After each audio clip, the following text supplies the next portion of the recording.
Welcome to the second event of our UnFreedom Colloquium. I'm Anna Vallier, Associate Professor of Art History and Architectural Studies here at the college. First and foremost, I want to acknowledge my co-organizers of this series of events.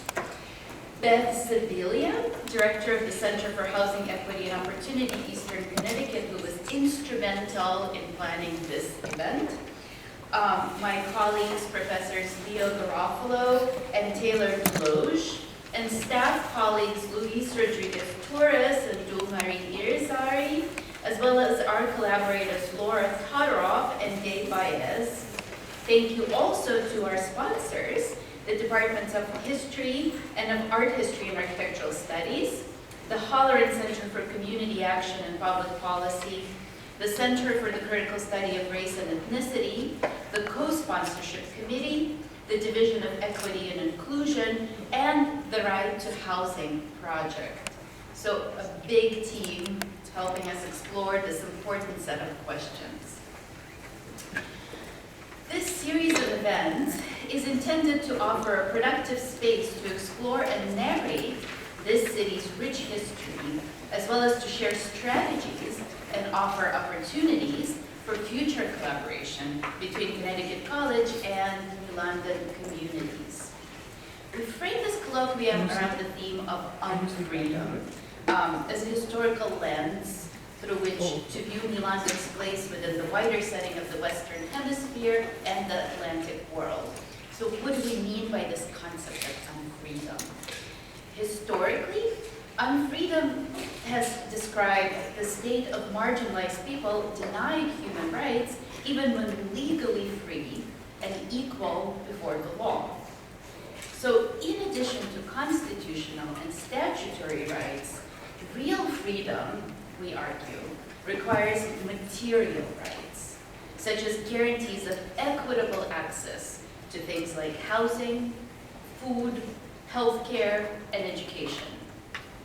When we are unable to provide for such basic needs for ourselves and our families with dignity and with agency, we are unfree. As even the legal rights of many Americans are under assault today, the conversation about what makes us truly free is more urgent than ever. And crucial to have this conversation at the local level, the level of our local communities, where there is still hope, perhaps the only hope, of making a real difference.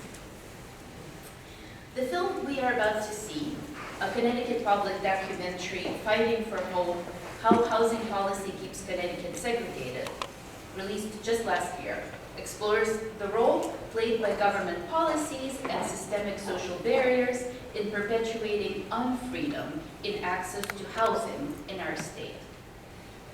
We're fortunate to have with us the film's producer, Sabrina Buckwalter, and other distinguished panelists whom I will introduce after the screening. So please stay around for what will surely be an enlightening conversation about the film. Support provided by Connecticut Humanities and the Connecticut Fair Housing Center.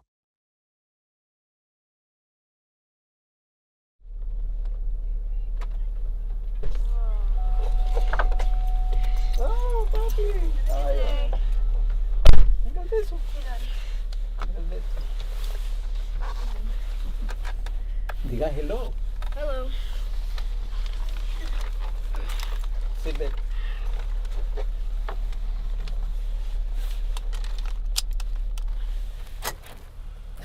What are you doing today? It was good, Dad. Yeah? Yep. Valentine? Yep. ¿Qué hicieron? We just gave out candy. ¿Candy? Yeah, it's in my backpack. ¿Qué te dieron? Muestra. Era perfecto, era mi vida perfecta. Era mi vida perfecta. Pagaba mi renta, pagaba el carro, todo lo que teníamos, íbamos hasta de vacaciones, ¿sí? Entró la pandemia, down, para abajo, para abajo, para abajo, para abajo.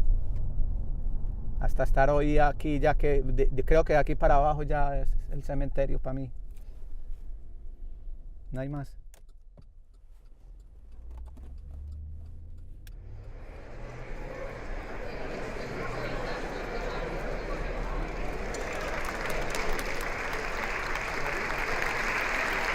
Fellow state officials, honored guests, and the people of the great state of Connecticut. Unlike our neighboring states, which are losing population, Connecticut has gained population over each of the last few years. Today we have more people working, more people starting businesses, more people joining labor unions with better pay and better benefits, more of our graduates staying in Connecticut, and more out-of-staters wanting to move to Connecticut. One warning sign: we have too many people who cannot find a place to live. Either it's not available or it's not affordable.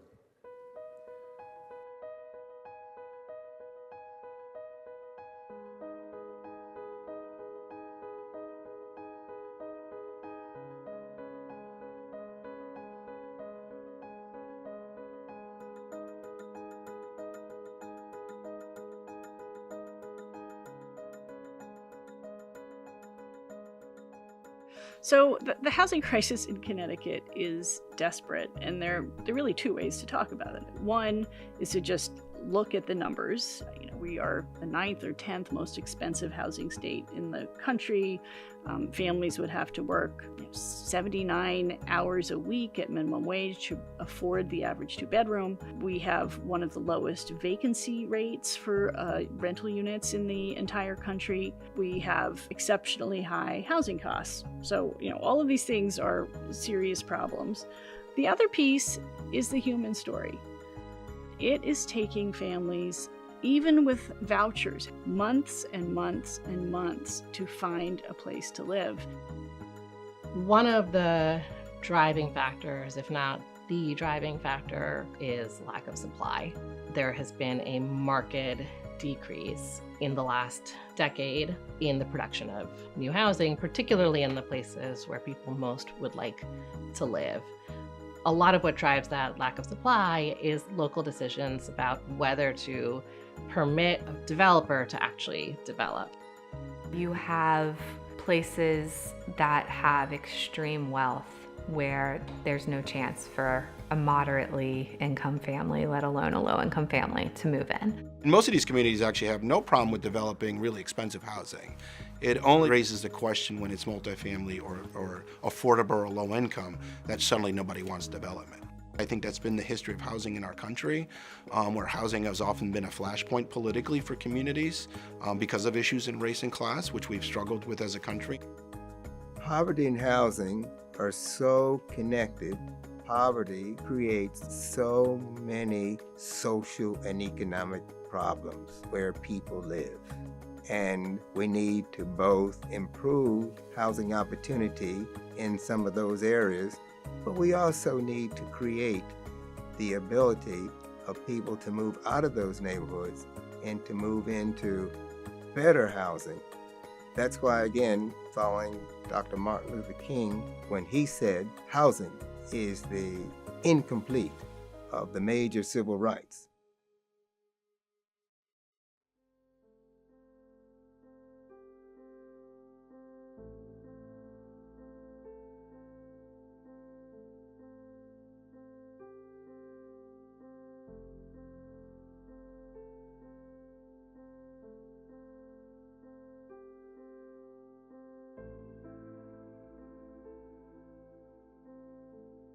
El policía se para en la puerta y me dice: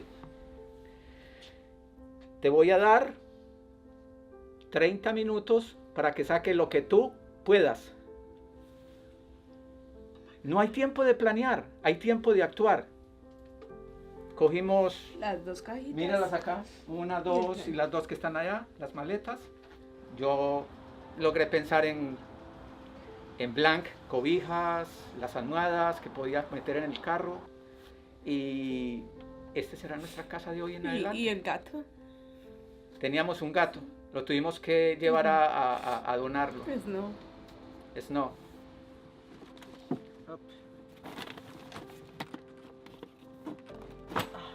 6 months, this is my house.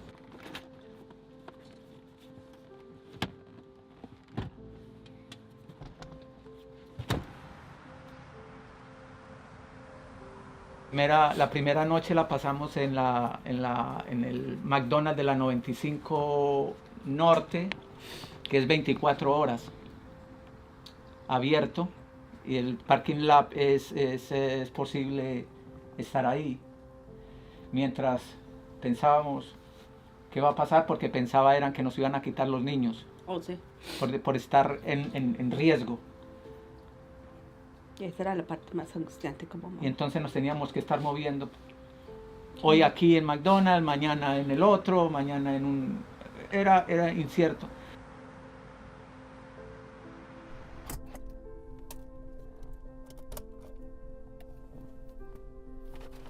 Sí, el pérdida de los ingresos es simple. No hay carro.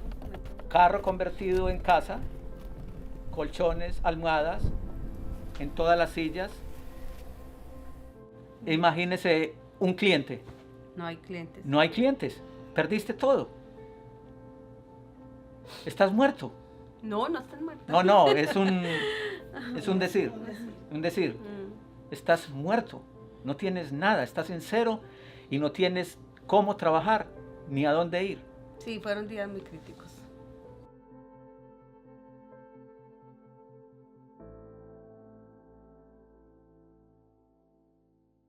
Pero yo estoy en un punto donde no puedo ni planear, ni proyectar, nada. Eso es increíble. Pero tengo que estar así. Y claro que me siento muy mal. Me siento muy mal aquí que me estén filmando ustedes a mí con esto. Me da vergüenza. Pero cuando los hijos están con hambre, esa vergüenza se pierde. ¿Me entiende?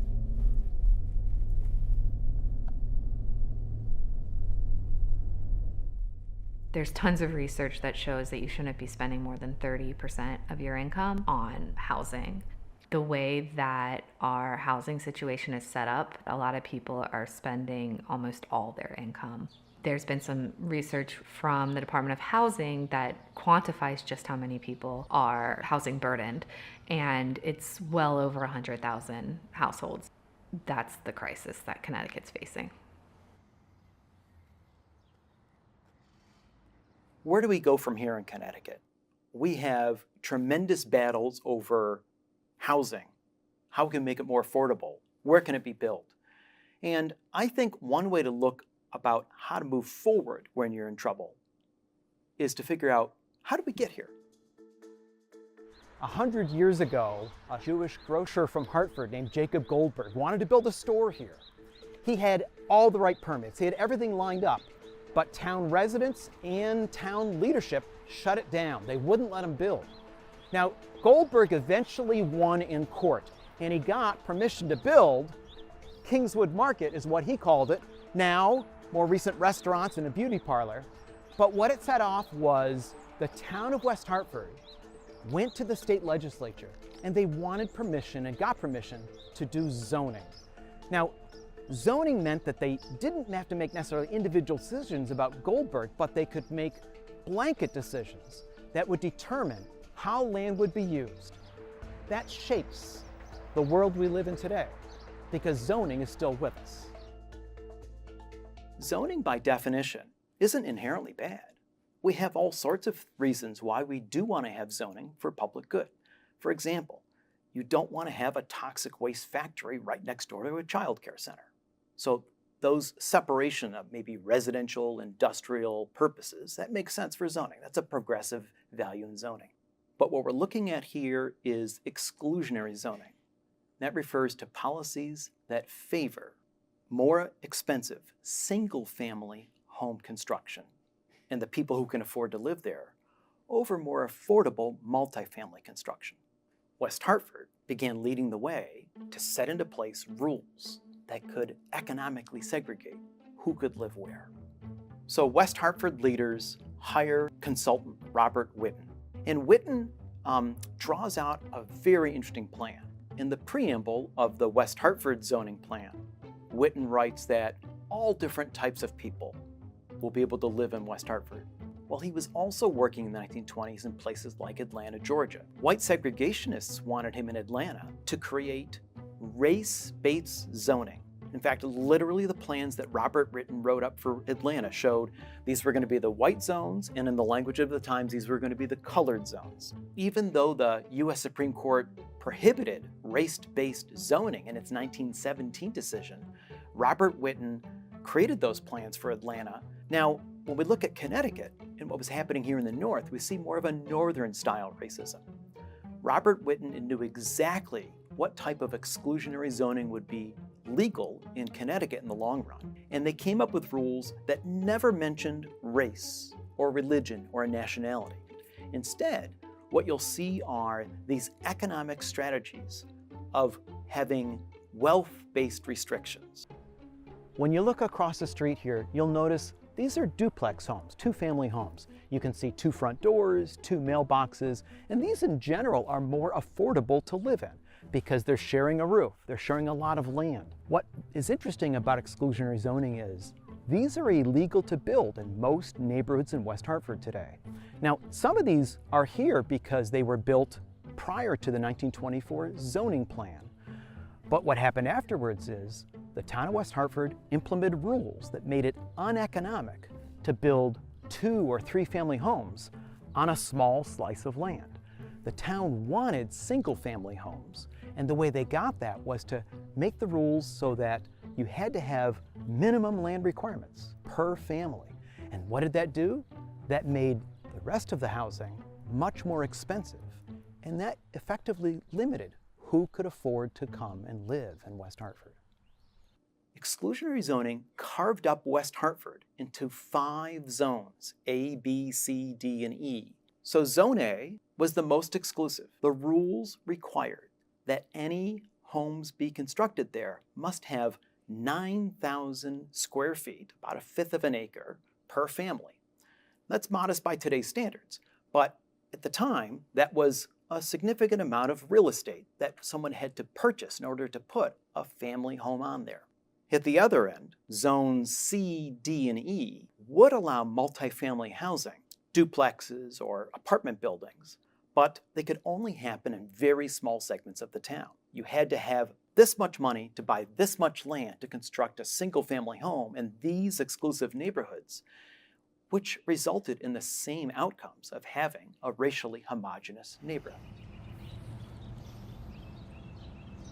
As was the case in many states around the country, Connecticut started to ratchet up its exclusionary zoning laws in the post-war period, particularly in the 1970s and 80s.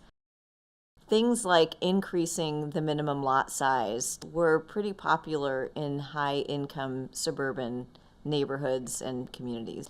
So local zoning laws had the effect of creating a constrained supply, which persists to this day, because those exclusionary zoning laws have by and large not been reconsidered in the highest income communities in the state.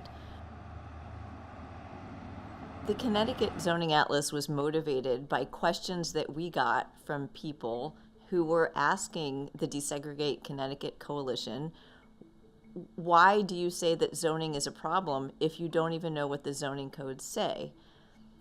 So we read 32,000 pages of zoning codes across the state of Connecticut.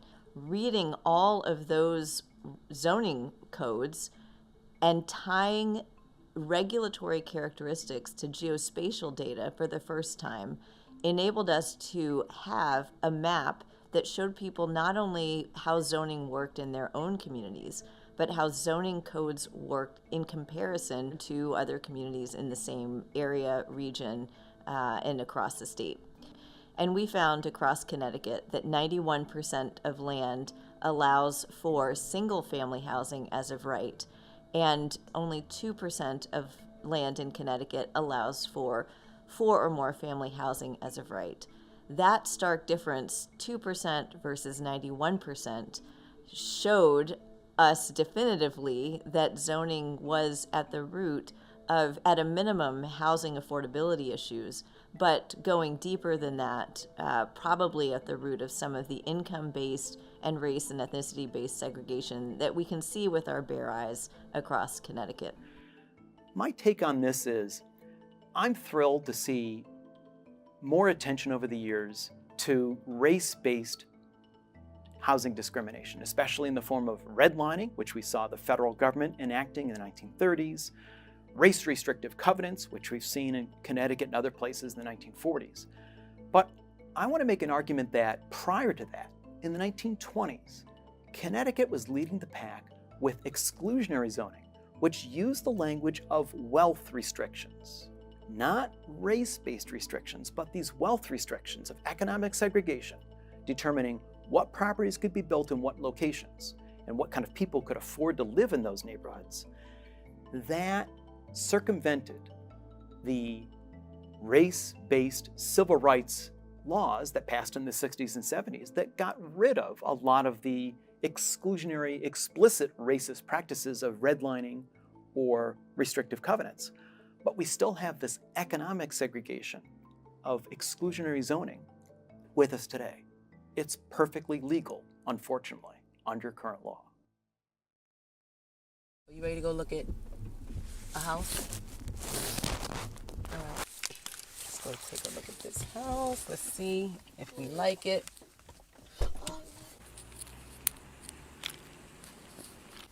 This house is lit. You want to take off your shoes? Guess what, Joshua? I bought this house. Let's go! Here's the keys. Let's go! Let's go! You happy? Yes! Okay, mommy gotta unlock it. Christian, Mommy just told me that we just bought this house.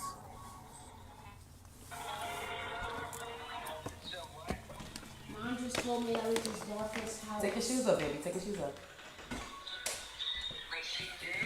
Yes, she bought a house. I was like, let's go!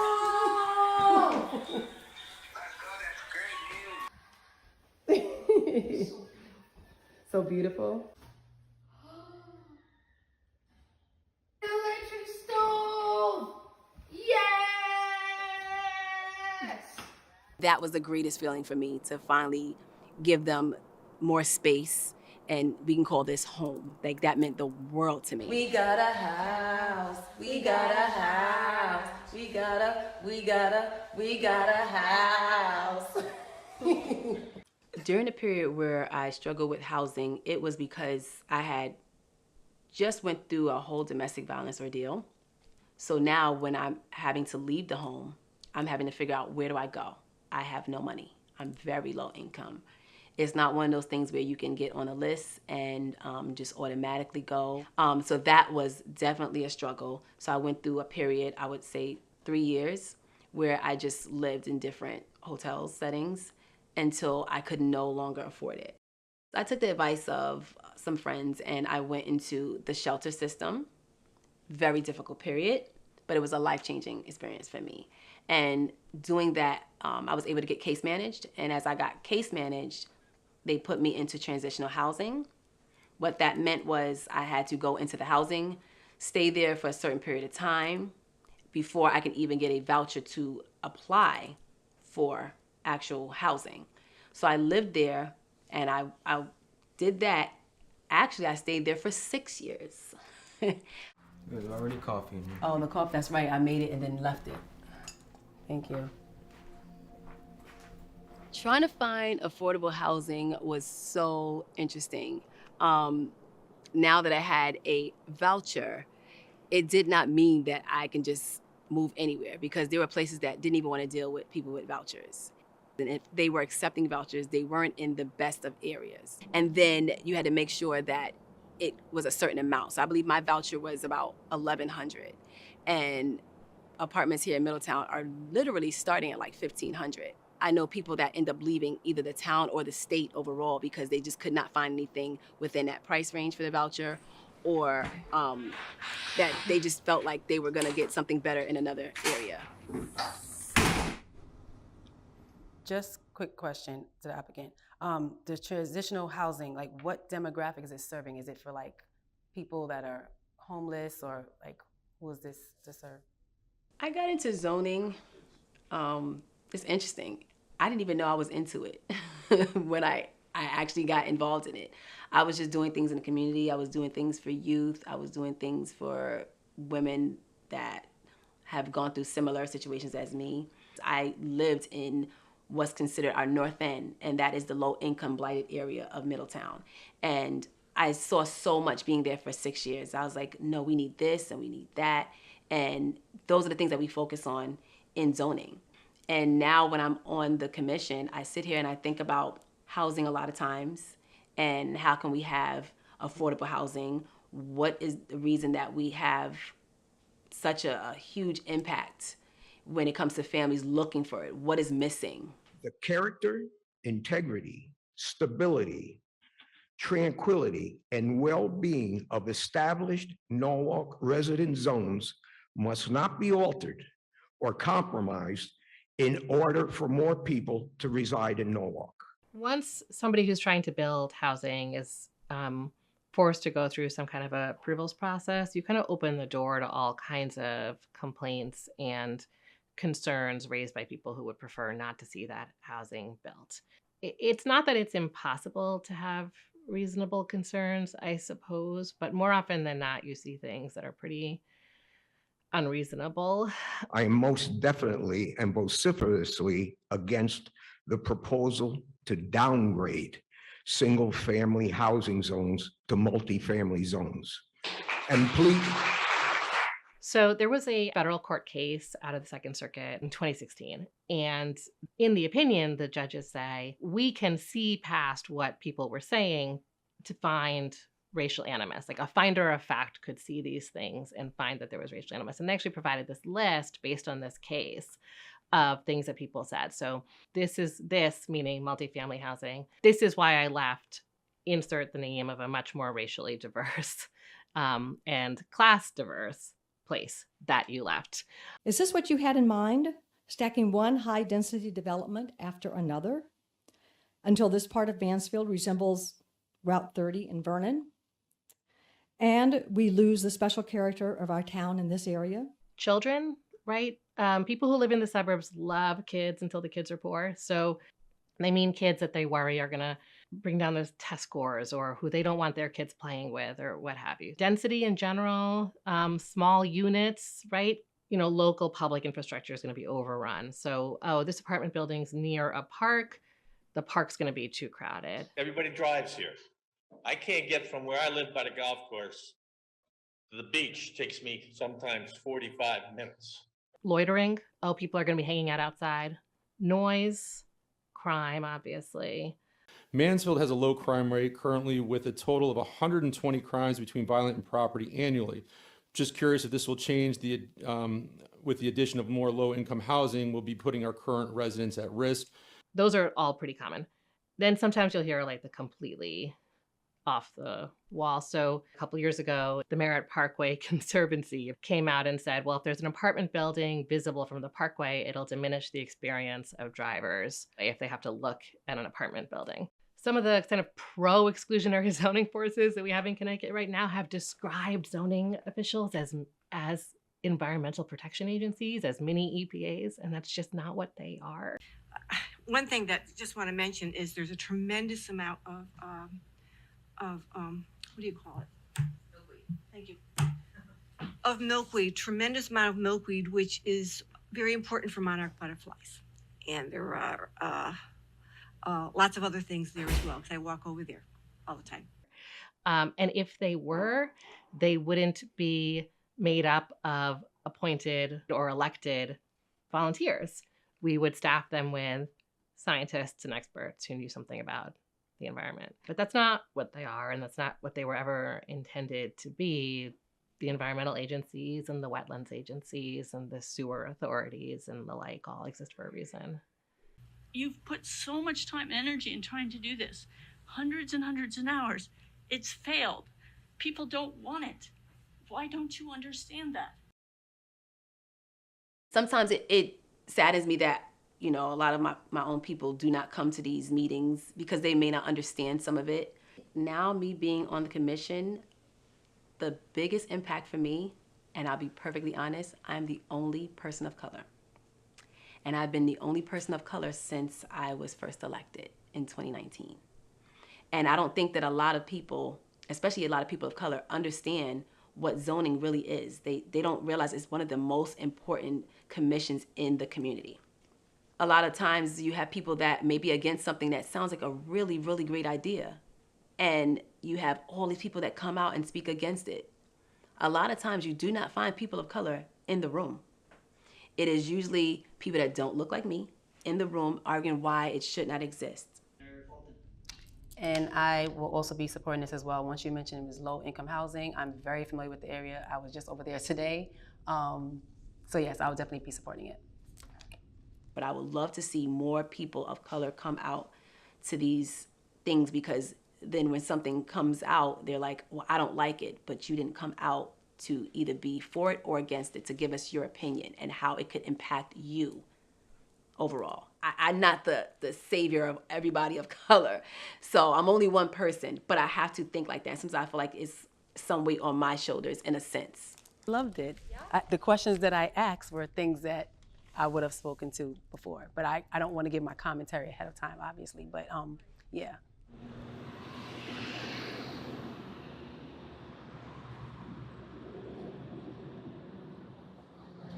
We ended up paying because the landlord got us evicted, me and my daughter. And I even told the landlord that I will pay for the time that was missed, and he said, no, we don't want the money, we just want you out. He even said it into the courtroom, we didn't want your money, we just want you out. Tammy and Zayla have been with us about 8 months is my guess. I think most people are fearful of shelter. So Tammy was just, Zayla, we're going to eat our meals in our bed. We're going to not leave and see the other people in the community room. But eventually they come out because they've gotten to know people.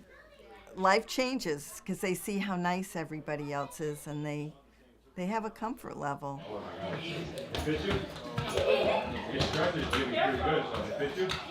I think that Tammy has shared with you her health issues. So we're always aware of them and concerned, but she is so cheerful. My diagnosis for my heart condition is for like a 70-year-old would have. It's called sick sinus syndrome. There's no cure for sick sinus. Pacemaker just helps to maintain it, but you can't fix it. People think of Litchfield County as a very affluent area of the state and that we wouldn't have homeless, and yet we certainly do. We're well over 100 homeless people, and our shelter can only take 15. Our staff in shelter are so underfunded. You know, we're barely above minimum wage, and people will take another job. We don't receive all the funds through the Department of Housing, gets HUD funds. I'm fundraising. I'm a nonprofit to keep our doors open. So we get a portion of the funds, thank heaven, but it's not all of the money needed to keep our shelter doors open.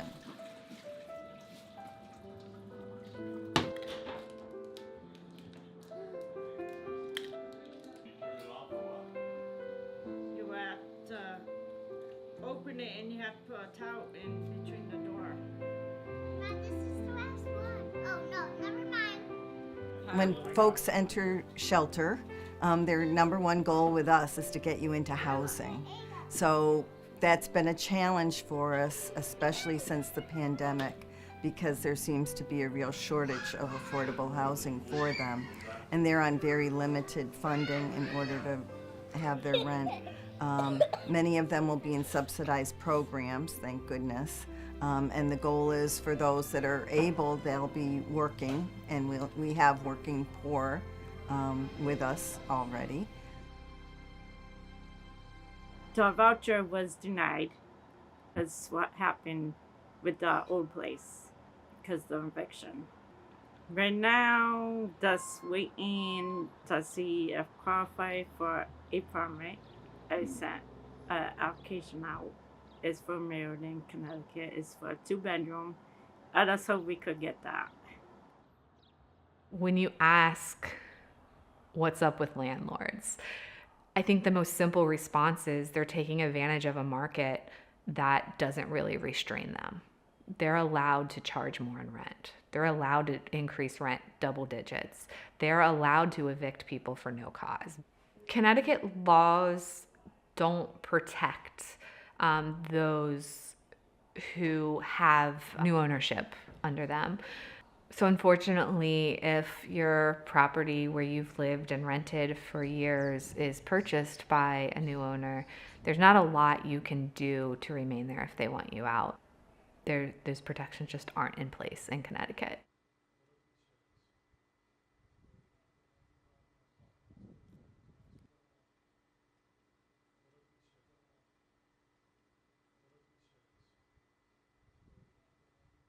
It's me and all that is here because we all grew up.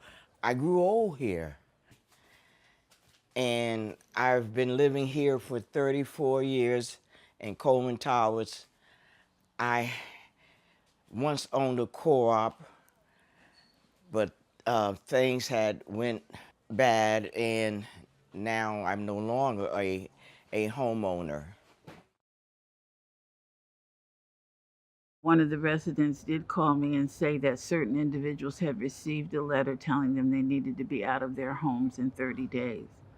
My concern was to get legal aid involved and to speak to the owner and management about why is that happening and have you followed proper procedures.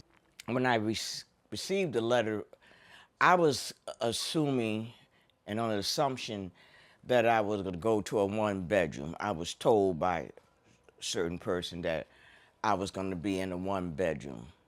Even though it was like a blow from a 2-bedroom all these years into a one, I would have accepted a 1-bedroom. But instead, I received a memo, I think it was in February, stating that I would be going to efficiency. And I said, no, I'm not going to go into efficiency. I mean, you're taking away all my dignity. When you go from a 1-bedroom apartment, whatever that square footage is here, and you end up in a studio, when really it's an efficiency. Studio is just a $500 word. And these people are not children. They got some meat on their bones. How do they walk around those places? How do you, if you're in a wheelchair and have medical devices, unpack your stuff when everything is on your bed, on your stove, no pathway, there's no sufficient closets? And then what is being done to help them store their belongings? And is it ethical to tell people you need to sell stuff, get rid of stuff? Is that what we're about? Well, I wouldn't want to get rid of my things. This is horrific. I've been at Coleman Towers since 1980. Oh, it was wonderful. I had a 3-bedroom apartment, raising 2 nephews. Then I moved to a 2-bedroom, which was okay. And now I'm here in this little dungeon. Well, they told us that they were renovating. They sent us a notice, and they told us everybody would have to move. So everybody from the 2nd floor to the 4th floor had already moved. So they went higher up to empty apartments. And they started all the demolition and everything else. A lot of noise early in the morning, a lot of noise, a lot of dust. And we have to walk through that. The floors were messed up. I mean, it was a mess. Like right now, I need to do laundry. They don't have the laundry room set up here yet. Even if they did, the little bit of water that comes in the washing machines, that doesn't really wash your clothes. but there's a laundromat across the street. So I go there, and they have very high machines. So I have to ask other people to put in my clothes, stretch to take out my clothes. There is also a laundromat higher up the street, but it's hard for me to walk up there. It's hard for me to push my little carriage.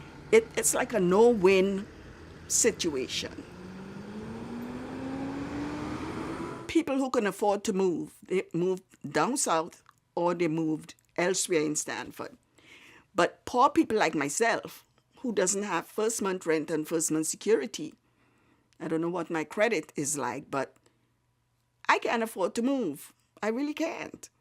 So I'm stuck here with this. I just have to make the most of it. You know, I feel lost. And I can't cry. I tried to cry to get out whatever anger I have. The tears wouldn't come. The tears just would not come. I retired just about 2 years ago. So that means my income is no longer to meet what they're asking for out here. So I pray that someone would open their heart and get me a 1-bedroom so I can just live.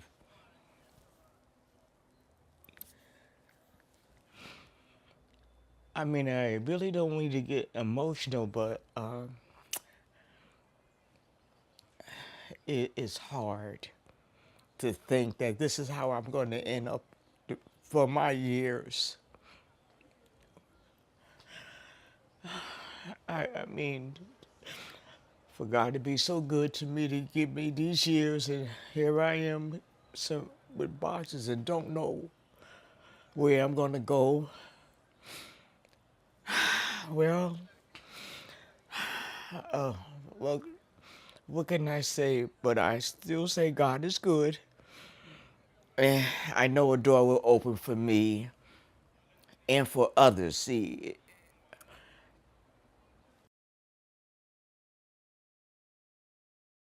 things appear to be so messy because they are. So we have a lot of bills that are providing incentives of one kind or another to try to spur development, which is all well and good. But until we start to remove some of those regulatory burdens, all the incentives in the world are not going to result in the kind of outcomes I think we need to address the housing crisis that I think exists in the state. So here in Connecticut, we actually do have an important legislative tool to fight exclusionary zoning, which we refer to as Section 830G. Throughout the 1980s, the suburban zoning commissions were approving large single-family homes on large, 1, 2, 3, 4 acre lots. But anytime someone proposed apartments or multifamily or low-income housing, it was getting denied. And the legislature over several years began to be alarmed by this trend. And that led to the first Blue Ribbon Commission on Affordable Housing appointed by Governor O'Neill. It says that in a town where fewer than 10% of the housing units are affordable as defined in the statute, in order to deny a proposal to build a development that is at least 30% affordable, that a town has to demonstrate that its denial is necessary to preserve health and safety. And if the town denies it and the developer appeals the denial to court, which is something that any developer can do anytime, but if it's an affordable housing development as defined in Section 830G, then the burden's on the town to prove that they're doing this to protect health and safety. By the mid 2010s, 2014, 2015, we started to see more settlements and approvals than we did denials that went to court. And it is now, today in 2023, it's not unusual for us to see a headline where the commission said, well, I don't like this and I wouldn't normally approve it, but the law says we have to approve it.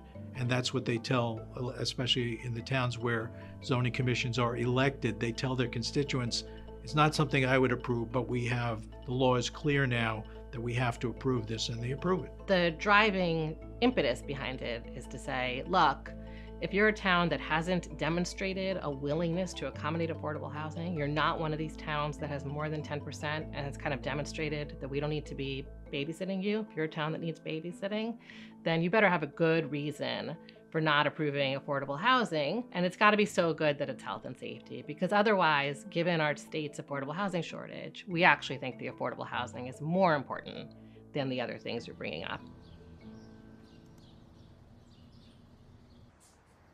We work with people every day who are experiencing housing insecurity.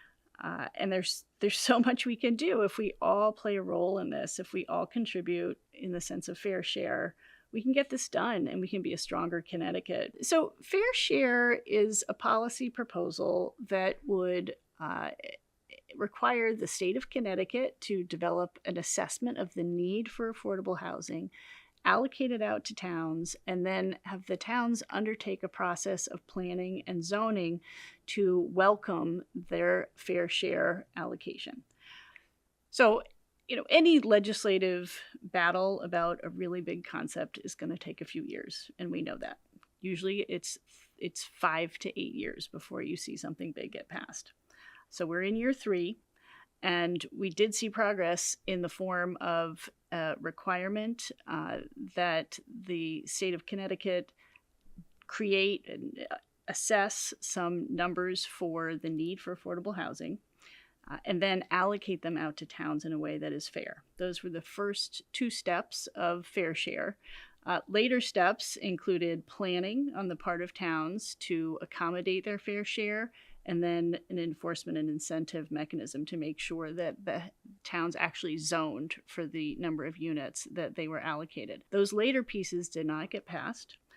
And obviously they're critical to having a meaningful system. That I don't, for me, local zoning is the end of the conversation. Those people are elected by the property owners in that town, and they should be making those determinations. I don't know that there is a requirement that we create a certain amount of affordable housing. Maybe certain communities are just meant to end up the way their residents want them to be. One of the most astounding myths that sprung up around fair share this session was the notion that it took local control in zoning away from towns. The Fair Share Act, HB 6633, would triple down on all the worst characteristics of current statute and demoralize our towns and cities. The ability to zone is a state authority that is delegated to towns in accordance with certain rules. And those rules, embodied in Connecticut General Statute 8-2, our Zoning Enabling Act, say that all towns have to allow for multifamily housing, they have to zone for income diversity, and each town needs to be taking on a portion of the affordable housing need in its region. Clearly, they're not doing it, and so clearly they need some assistance, and that would be provided in the form of fair share. This is a bipartisan issue of not doing much when it comes to housing. What will change that? I think tenant units organizing to really show some force behind necessary changes might change the conversation a little bit when you put a face behind who's being impacted. All right, good morning. Today is a big day. My name is Luke Melanakos Harrison. I'm the Union Vice President of Connecticut Tenants Union. Today, the Parkside Village 2 Tenant Union is announcing itself as here and on the scene. Everyone here qualifies as elderly or disabled. These tenants have been going through a lot, and they're here to just share their stories today, why they formed their tenant union, what their goals are, and what they're hoping to achieve. Started back in 2021, just knocking on doors of tenants in New Haven, finding out what were the issues that people were dealing with. The definition of a tenant union that we use is actually very much taken from the labor union context. So a tenant union is about a group of folks coming together to push the landlord to do what they want the landlord to do, and also to push the landlord to stop doing what they don't want them to be doing, right? We've seen that, like, when tenants get together and demand things like, immediate fixes, trash removal, things like that, and that happens, okay, they get that win, and then in a month, same problems. And so being part of a union I think there's a couple of ways that the support is really helpful for what people want to achieve long term. One is that one of the things we fight for is collectively bargained leases. So actually getting a contract. That's the piece of paper between the landlord and the tenant. That's the one marker of their relationship, and actually negotiating around the terms of that relationship and the rent that is paid is a very different level of long-term stability and security, because what we fight for is multi-year leases, right? My immediate thought back then was, okay, I'll just move. And then I looked for apartments. Turns out, because of the rental crisis in the city, I can't afford to live on my own anymore. I ran the numbers and it just doesn't look good, even with the raise that I know I'm going to get in January. I've lived in and around New Haven for my entire life. I have a good union job where I make a median salary. My neighbors are in similar situations. Among us are teachers, social workers, hospital workers, retirees. Some of us are single mothers or raising young children in these apartments. We are representative of the types of people who are the backbone of the New Haven community. My neighbors and I started this tenant union after we realized we couldn't solve our problems by moving anymore. We have a moment post-COVID where landlords are just jacking up the rent because they can. More and more landlords are corporate entities or private equity backed. They're looking at renters as a paycheck. And this is the logical conclusion of treating housing as a commodity, as something to profit off of. If the power of the landlord is the money that they have and the resources that they have, and often the connections that they have, our power is just the people. And there's one landlord, usually one owner, and there's thousands of tenants. And so we think about what is the amount of tenants that belong to that rent from that landlord that actually need to come together in order to wage a real threat against that landlord. And so we haven't done rent strikes yet because they're very dangerous. There's no defense for non-payment, and we take that very seriously. But like labor unions, you know, the biggest weapon they have is the strike, and that's the horizon that we're building towards. And I think that the rest of the country is wanting to be building towards the next few years is what would it actually look like to withhold rent as a way of forcing the landlord to the table, basically demonstrating that at the end of the day, tenants pay the landlord's bills.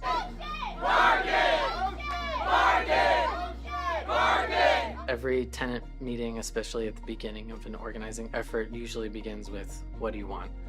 And typically it starts with things like, you know, we want the roof to be fixed. We want the appliances to be replaced. We want maintenance to come in a timely manner. We want the pests to be dealt with.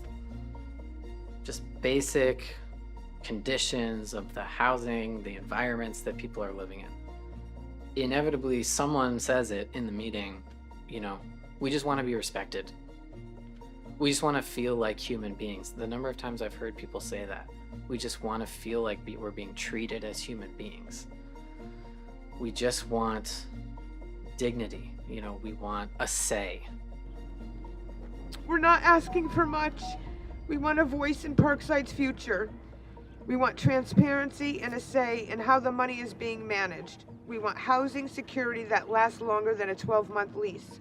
We want to be recognized as a union and respected as human beings.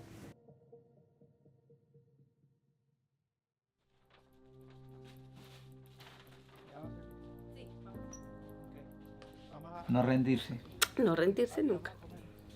No Y rendirse. seguir lo más que puedan, estar juntos en familia. Y es como, no pienses en la opción de separarse. No, ve con tu familia.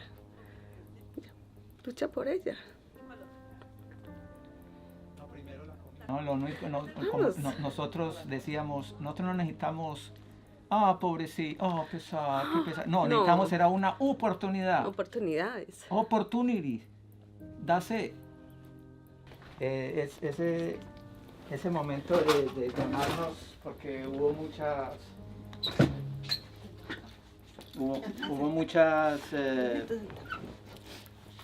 vías para nosotros tener casa. Y se escogió la mejor que ustedes, doña Olga y el equipo de ustedes decidieron por nosotros, que es la sección 8. Pero yo creo que deberíamos de contar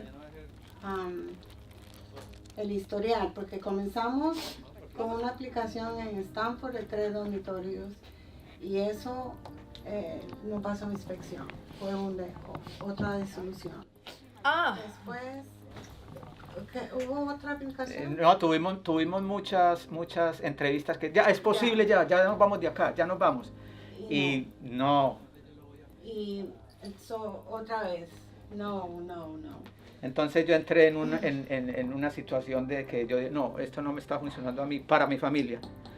Porque yo me reunía nos vamos de acá, ya tenemos casa, ya tenemos esto, y nos vamos a ir. Y me llaman y me dicen, no, sorry, no va a haber casa.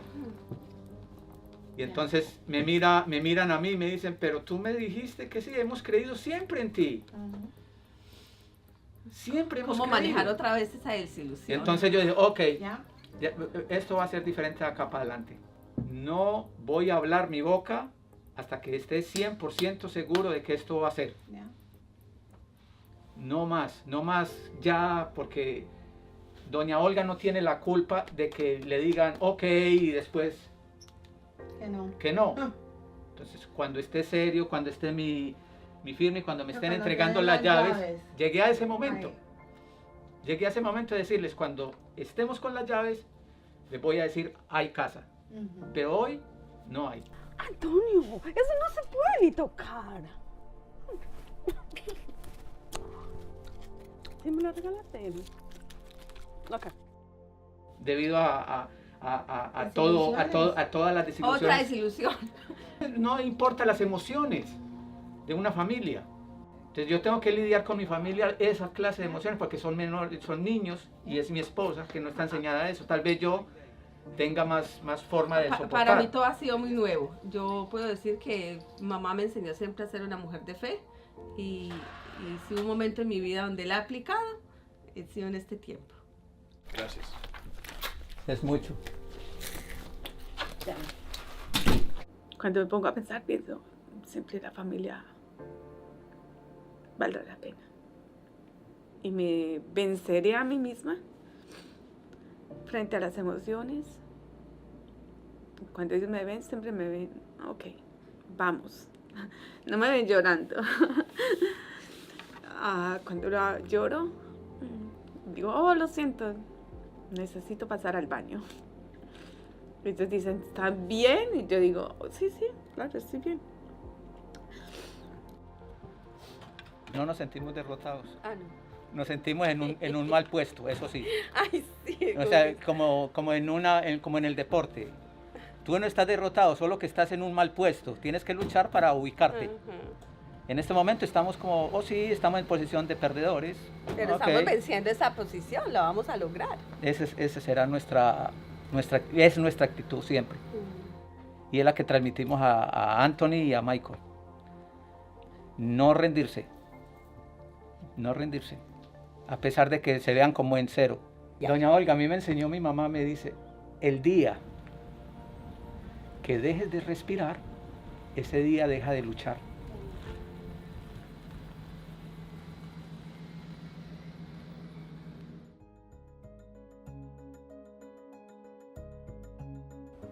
I think the way you'll know if things are improving is if people are able to tell you they can afford rent.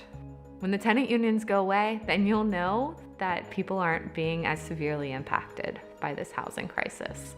Whether or not the policies are headed in the right direction, I don't see, I think you see it in some communities, but by and large, I don't think it's had a wide-scale impact quite yet. It's the only thing that we can get done politically is the opt-in. It's giving the option, right? There are a lot of communities that want to do something on this and are doing something on this issue, but there are far more that just kind of sit on their hands and ignore it. You know, I think far too often we want to just defer.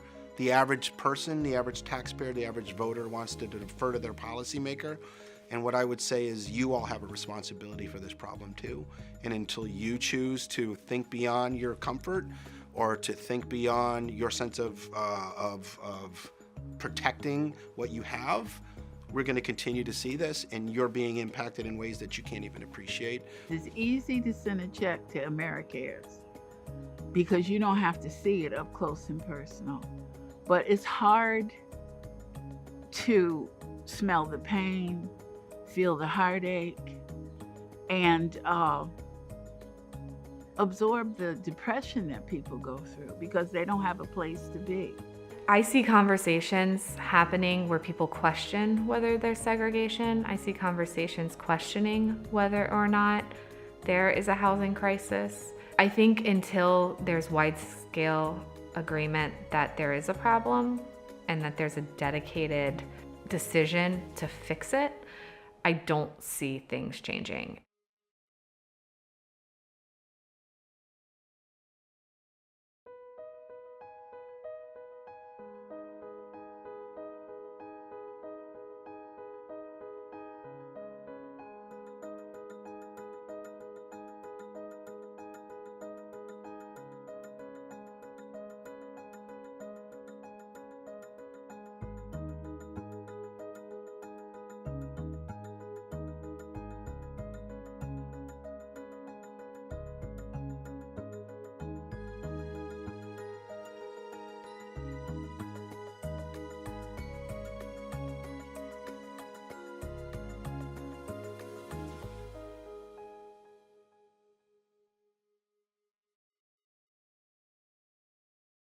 Support provided by Connecticut Humanities and the Connecticut Fair Housing Center.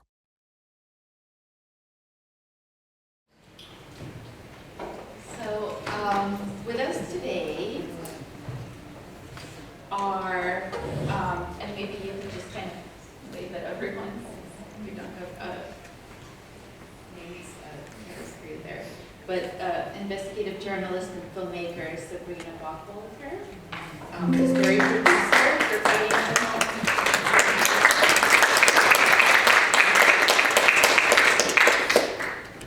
Her work in television and newspapers focuses on examining abuses of power.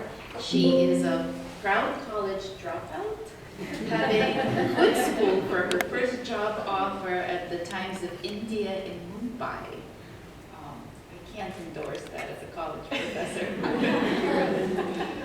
Sinead Fulton,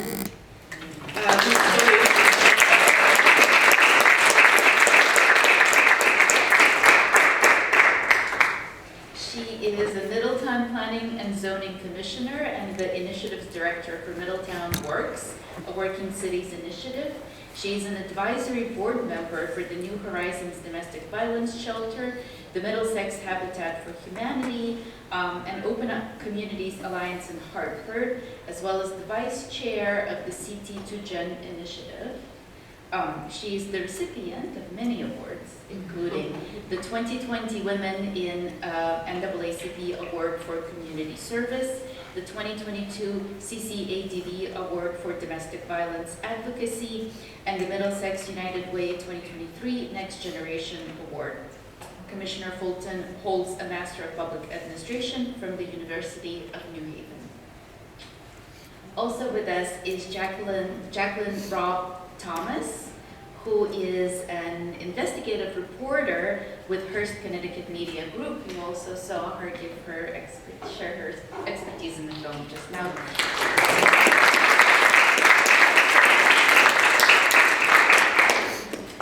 She has been a housing and education reporter with the Connecticut Mirror, a reporter in ProPublica's local reporting network, and then investigative reporter with WNPR's Accountability Project. She holds a master's in public policy from Trinity College and a journalism degree from Bowling Green State University. And I am passing the baton to our moderator, Fionnuala or Finn Darby-Hudgens, an experienced nonprofit manager. Finn runs the Data Strategic Planning Program at CT Data, an organization that provides data and data support to nonprofits, state agencies, businesses, and the public. She holds an undergraduate degree from Trinity College and a master's in public administration from the University of Connecticut.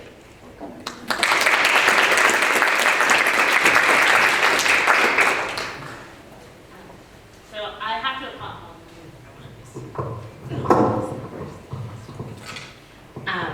apologize because I had questions and then I saw the film again and had more notes. So You'll just have to roll with all of my note documents in front of me. So I was asked to come and moderate this panel and this Q&A session with this idea of how can we use storytelling to advance our goals. And I come from this in kind of two different ways. I spent about a decade doing housing advocacy work with similar frustrations that were shared in the film. And when I left housing policy, I had given almost identical testimony to a planning and zoning commission at the legislature that I had 10 years prior, and I was exhausted. And so I'm now helping organizations and nonprofits improve their storytelling, right, by using data and truthful information. And so the questions that I have for our panel here today are really about thinking about how do we take action as a result of our storytelling and what storytelling is really impactful. And so I'm gonna dive right in if you three are ready, just because we don't have a ton of time.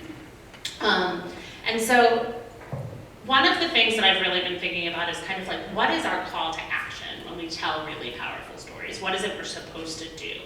And this is excellent, by the way. Really excellent work, and I have a lot of notes on it. But, you know, Commissioner Fulton, you shared, you know, really in the film that one of the most important things we can do and we need to do is to ensure that there's representation in decision making. That people of color are decision makers, that low and moderate income tenants are decision makers. How do you think we bring more individuals who are underrepresented to the decision making space? How do we bring them to commissions and boards and a part of that?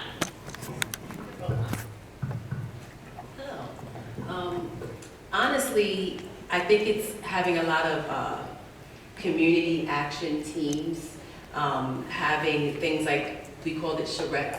Before I even ran for planning and zoning, we had different settings that we went to, and we got feedback from different people. So I think having these discussions in different places within your community, it allows people to say, you know, wow, I have a voice, I'm able to make an impact. And then it may even want them to say, okay, I want to be on a commission. At least for me it did.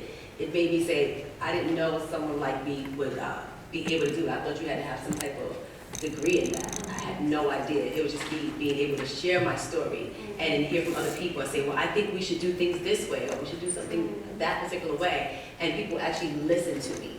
And I was so happy to hear they were listening to me. And I'm like, okay, yeah, how do I get on this type of board? And then I was asked to run for office, and then that's kind of how it came about. So I definitely encourage people to show up when you have community discussions. Show up at a lot of these events and share your testimony. Do it and encourage your neighbors to come. That's another thing. I did a lot of door knocking as well. So definitely just making sure that you're out there in the community and having your voice heard.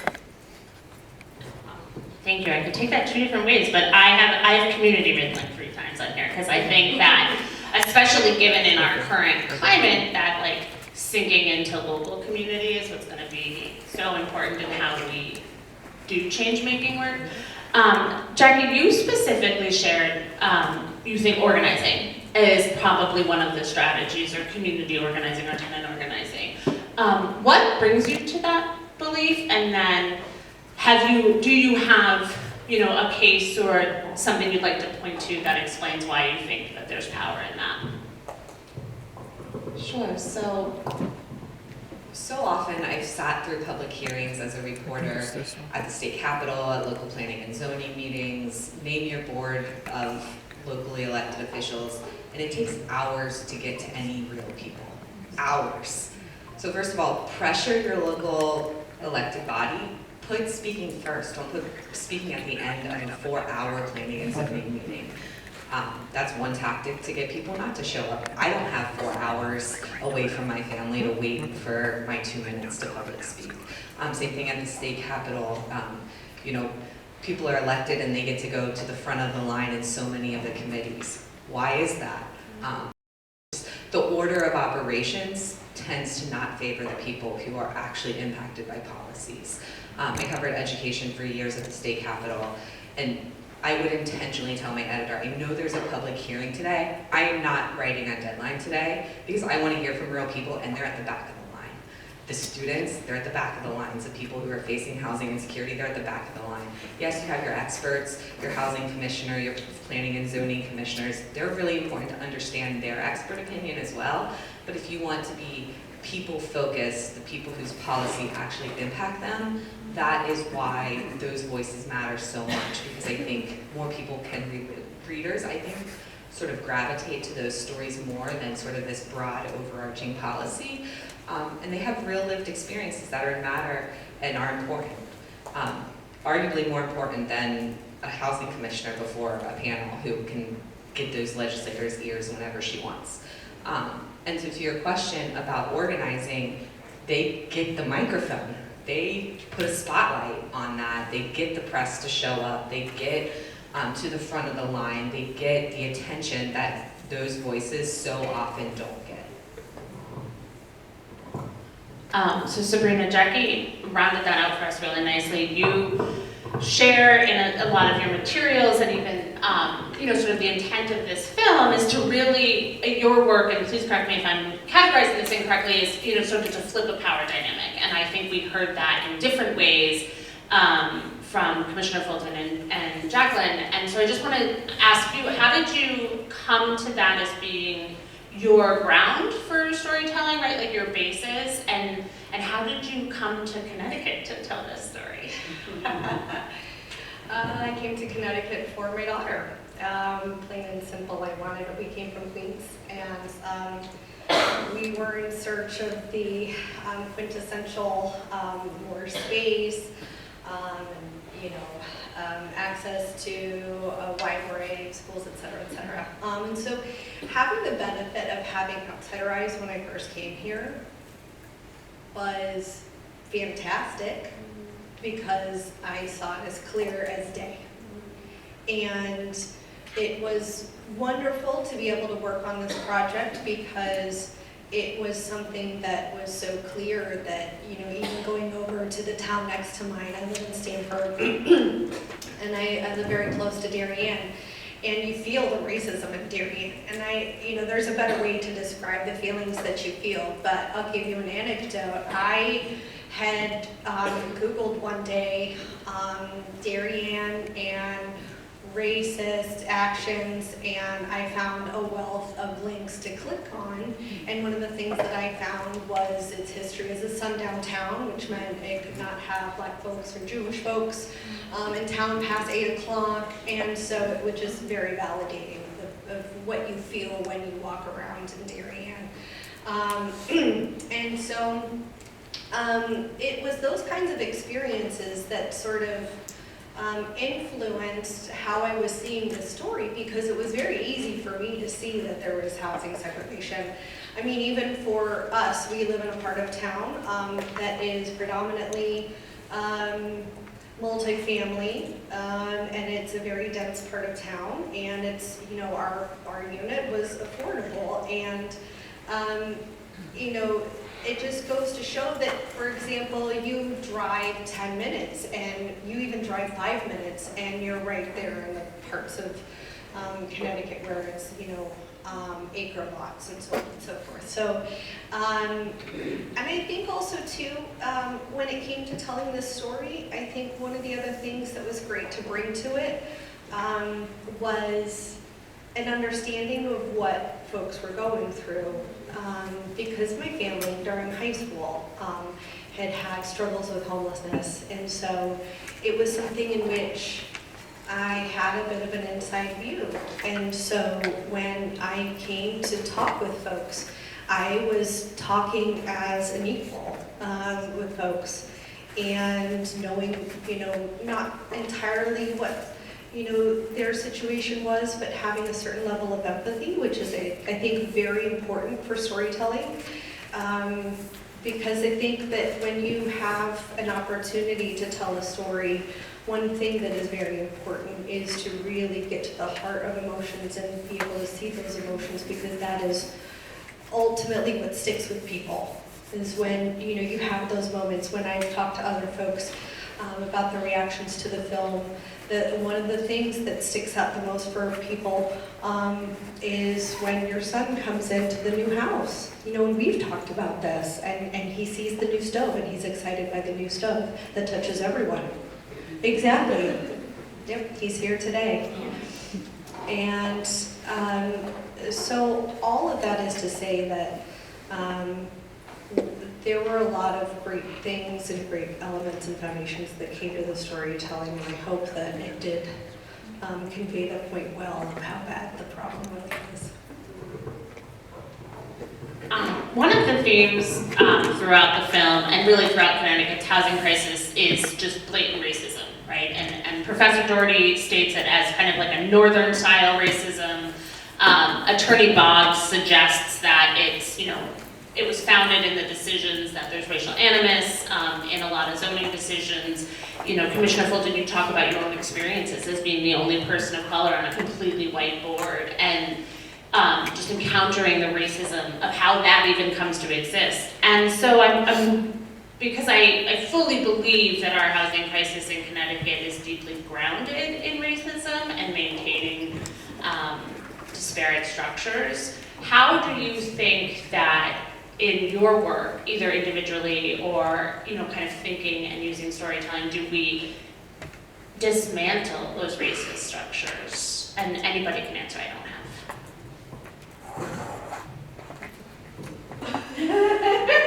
I just put it on the table. It's quite a question. I think you call out things when you see it. You know, I spent some time looking into Westport, and things like a commissioner saying that allowing on a 2-acre lot 5 housing units is going to ghettoize the community. You call them out on that, right? In Essex, when there was a proposal and the conversation at the public hearing is they're concerned about Cinco de Mayo. They're not concerned about July 4th. They're concerned about Cinco de Mayo. You call it out.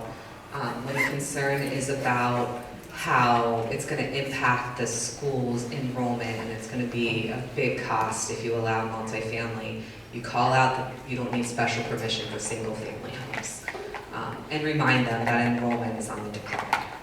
Prove it with data that they're allowing single-family homes at a rapid rate of being constructed, but somehow people have a problem with multifamily housing.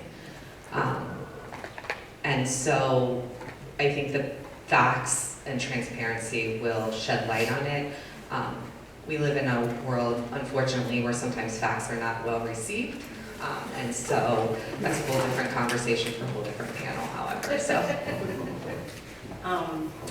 The thing that stuck out to me is relinquishing the fear and the shame and guilt of saying, I'm homeless. And I know for me that was something that I was at first really ashamed to say, and I know it was the same for you know, my children. I would say mainly for my oldest son, it was really shameful to say that. So I think the more we just call it out and say, this is my story, the more you talk about it, you'll feel free. And it's like, okay, I can talk about it. Now how do we get to a plan of action? Now this is what we need to make sure that we can get things in order. Yeah, I think that's really what it is. Like, you're calling it out and you're saying it so that there's no more shame around it. And I love the fact that even in the film, we captured people of all backgrounds. Older people, white people, people of color, young people. Like, it was so interesting. I love how you brought that together to show that this is really an epidemic. And the amount of people that were saying, you know, I was ashamed. Like, even the first couple, you know, he felt ashamed to say that he was homeless. But he's like, you're sitting here, you're filming me. As you're talking about it, look at us. We're in a room right now, we're discussing it. And you have legislators that are able to watch this and they're like, okay, clearly this is a problem and it doesn't impact just one demographic of people. It impacts so many different people. So as we just begin to just relinquish that fear and the shame behind it all and call it out, as you said, call it out. This is what it is. What can we do? And organize. I think that will help us to dismantle the problem. I think exposure too.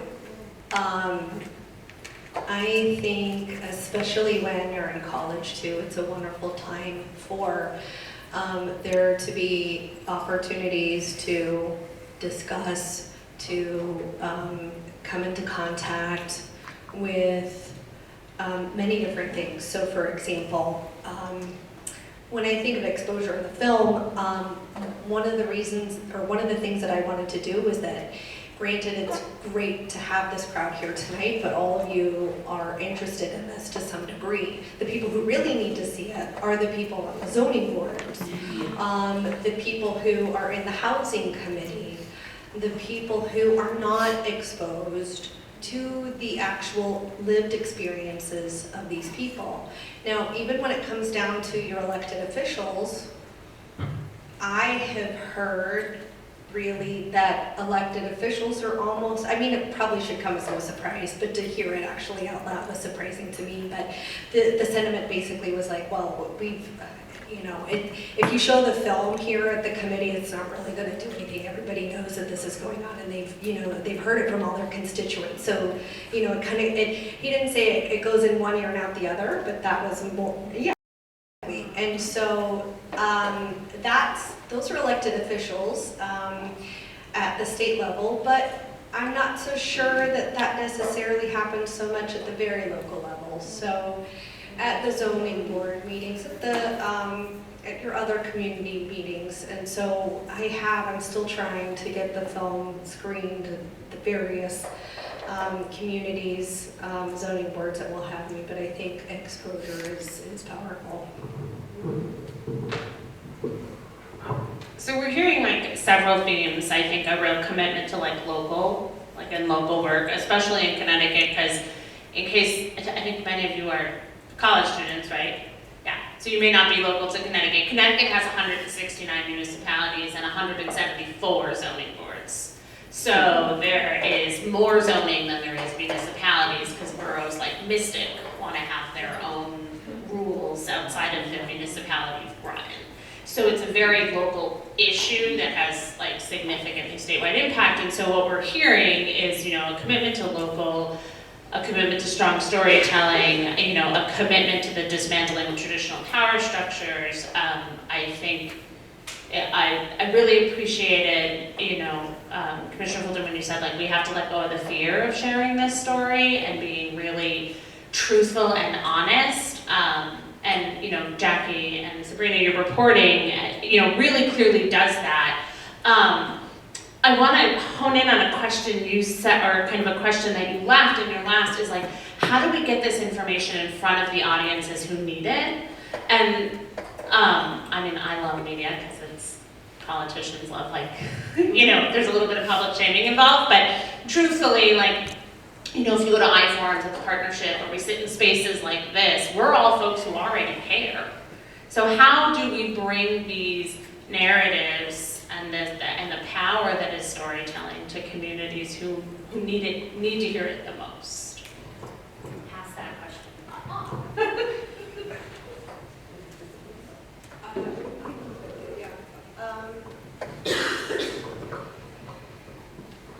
I actually think it comes from an individual touch.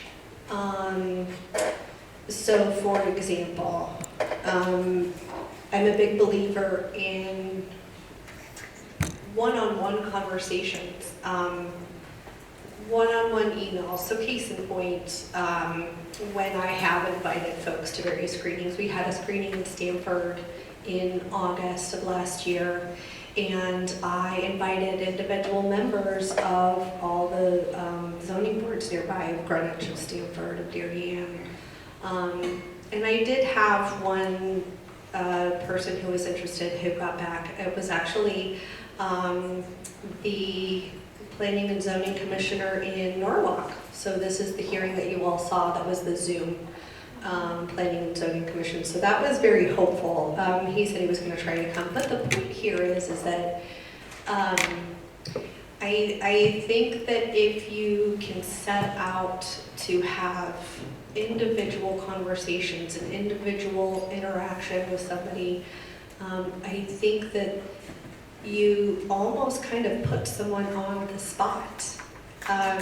because you can't ignore necessarily an individual conversation. Maybe you can ignore an individual email, but I think that, granted, making sure that you are speaking up at local meetings, I think that that is powerful, but I think you kind of have to step outside the box, and you really have to almost surprise people. You have to meet them in a way in which they're not necessarily expecting it. And I think that individual touch is a bit of an answer to that, because I don't think that people are used to an individual interaction. And so I just think it's a good policy of how to do a lot of things. And so if you're able to find a way to get outside the box and reach somebody in a unique way, I think that helps. I was actually going to say, and I actually just had a discussion with you, bringing this film to my own community. I'm in the film. I'm on the Planning and Zoning Commission. It's interesting because I had a friend of mine reach out and say that her child saw me in a film. I was like, oh wow. So they're playing it in schools, I guess. But that was great. So I see us going into other communities, like everyone goes to Hartford, but what about some of the smaller towns and other communities that are not necessarily being reached? So I think going to places like that, I think that would be great to reach in that way. Maybe showing it in high schools, other colleges, or having some type of forum for our economic development committees in the city, where it's like making it like a mandatory type of thing. And I'll be honest, when we made certain things mandatory, I'll sign myself up. Or it is not mandatory. I mean, I just signed myself up for something that has to do with planning and zoning, and no one else is going but me. So I think doing things like that, putting it out there, and so you're reaching different people, inviting whomever you feel is a great asset to have there, that to me would be ideal. But yeah, reaching places that you wouldn't even think to reach or haven't been reached yet. So I think disrupting narratives is one of the most beneficial things. Look, I'm a reporter, so I'm always going to see stories in the newspaper as helping disrupt narratives. So I realize the lens that I'm coming at from this, right?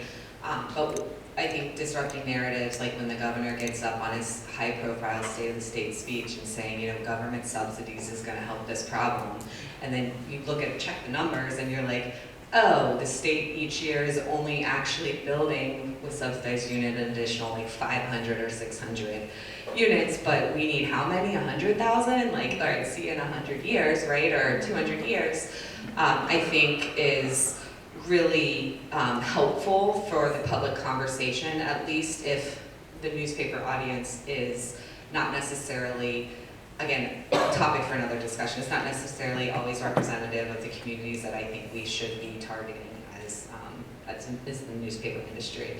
But I also think that there are some other solutions to this. The legislature for years has been debating whether or not to require planning and zoning commissioners to have training, right? To make sure that they understand things like when you zone and you only require your affordable housing to have 1 bedroom, you're not allowing families in your community, right? So you're essentially discriminating on family status. Or if you only allow over a certain age, guess what our demographics in our state is for our older population.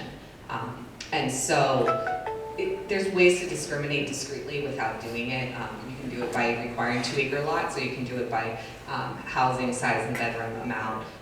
And so training and requiring training of people who are on these volunteer boards who, rightfully so, aren't in academia, aren't studying how discrimination discreetly shows up, I think could potentially help shift that at the local level as well.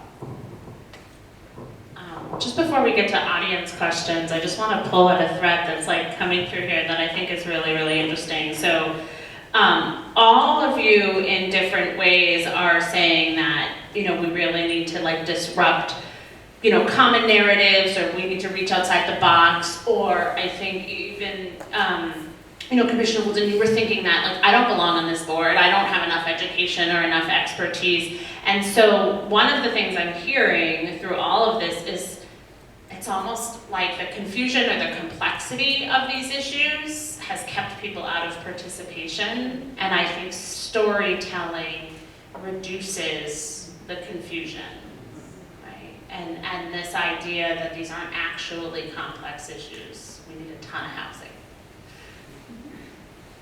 And I'll pass it to Q&A. Is that how we want to do this? Yeah? So just raise your hand if you have a question. And I'll jump up at once. I can keep going.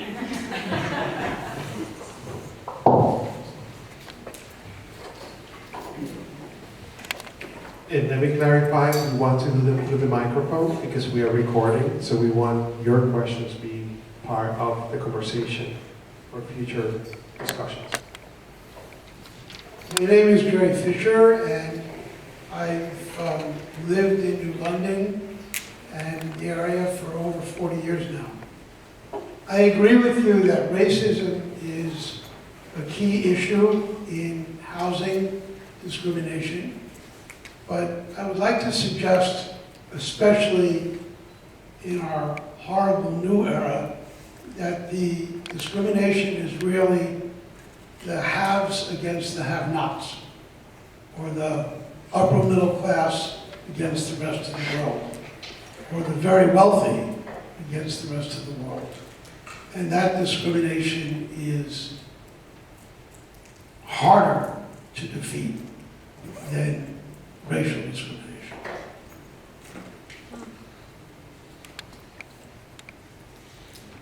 I should say, what do you think, because you needed a question. I was thinking about that. Since I set it up, so I'll tug at this a little, but then I'll pass it to the panel.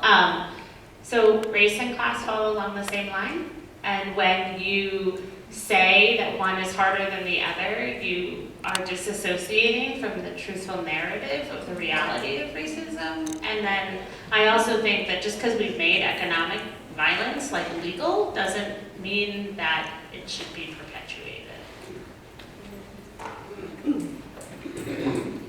So to Finn's point, race does transcend economic inequality without doubt in Connecticut specifically. If you look at the Fairfield Metropolitan Statistical Area, we have the largest economic disparity in the country, hard stop. We also have some of the largest disparities in home ownership among those who are Black and white. So unfortunately, the state of Connecticut is race transcends wealth, and our economic inequality systems that might not be the same and exactly the same in other parts of the country. Look, I grew up in Ohio, and there is very different dynamics there than here, but I think Connecticut, unfortunately, that is the reality. That's what the data shows, that's what people I've spoken with experience on a regular basis. Other questions?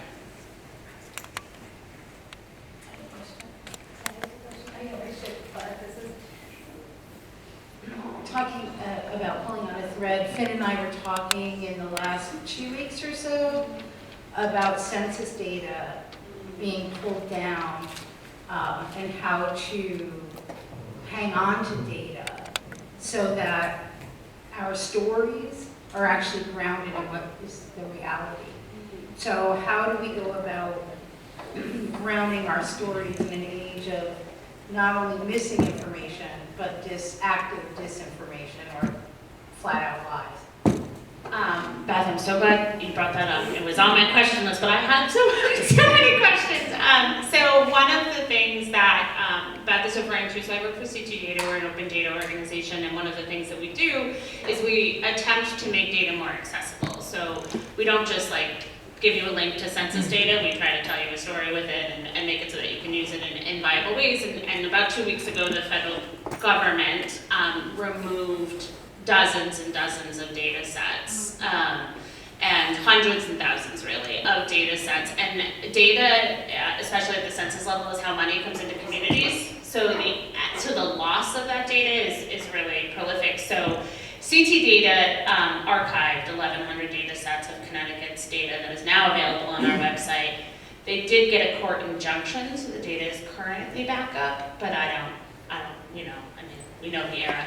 But I think I was talking to Kathy Zoll today. I'm working on a project with her and her organization, and I think this goes back to everything you all shared, our hyper-local is more important than ever before, and preserving our own information and our own work and our own data is going to be like crucial. Like if we lose census data or American Community Survey data in the next couple of years, which is likely, then we're going to be dependent on 2-in-1 to tell us everything about need in our communities, which is a little worrisome. And so then we are going to need like the local advocates like Kathy Zoll, who runs the New London Homeless Hospitality Center, to have a good preservation of what's happening, or to have folks willing to document what is happening in our communities that's preserved outside of federal authority and federal dollars, because that's the other thing, all of this is controlled by federal dollars. Do you guys have anything to add to that? Just fear. Yeah.